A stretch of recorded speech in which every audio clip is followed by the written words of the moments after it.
मैं उमूमन ऐसा तारुफ नहीं करता, लेकिन अभी मैं हजारों फुट नीचे एक गार में जा रहा हूं जो जमीन के 5 किलोमीटर से ज्यादा गहराई तक जाती है।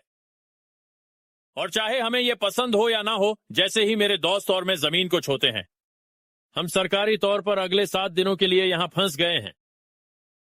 ये किसी भी हालत में सबसे खौफनाक तजर्बा हो सकता है जो मैंने कभी किया है। सबसे पहले हमें वाकई इस जगह से बहुत दूर चले जाना होगा जहां हम गए थे, क्योंकि अगर ये तूफान आता है तो ये पूरा इलाका समंदर की तरह सैलाब से भर जाएगा और मुमकिन तौर पर हम सबको डूब जाएगा। हम कैंप लगाने के लिए गार की गहराई में जा रहे हैं। भाई, ये सिर्फ शरारत नहीं है, ये एक मुकम्मल अलग दुनिया की तरह है। ये गार का दाखिली रास्ता खूबसूरत हो सकता है, लेकिन ये धोखाधड़ी भी हो सकता है। हमें अभी तक उसका पूरा इल्म नहीं था, लेकिन अगले 7 दिनों में अब तक हमारी जिंदगी का सबसे मुश्किल वक्त हो सकता है।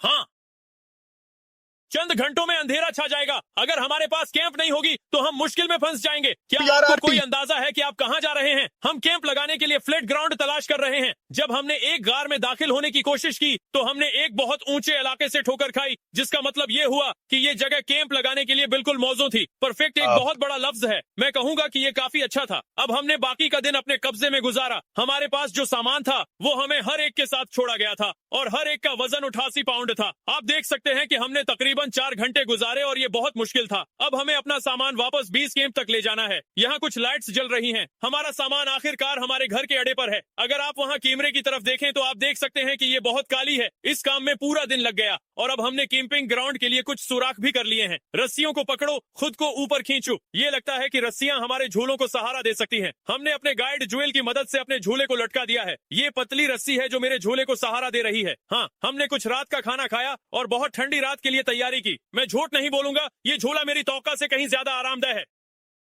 खुदा का शुक्र है। मेरा सिर इतना बड़ा क्यों है? भाई, ये गार का हिस्सा 2 और आधे किलोमीटर गहरा है और हम बुनियादी तौर पर दाखिली दरवाजे पर डेरे डाल रहे हैं। कल हमें बहुत सी तलाश करनी होगी।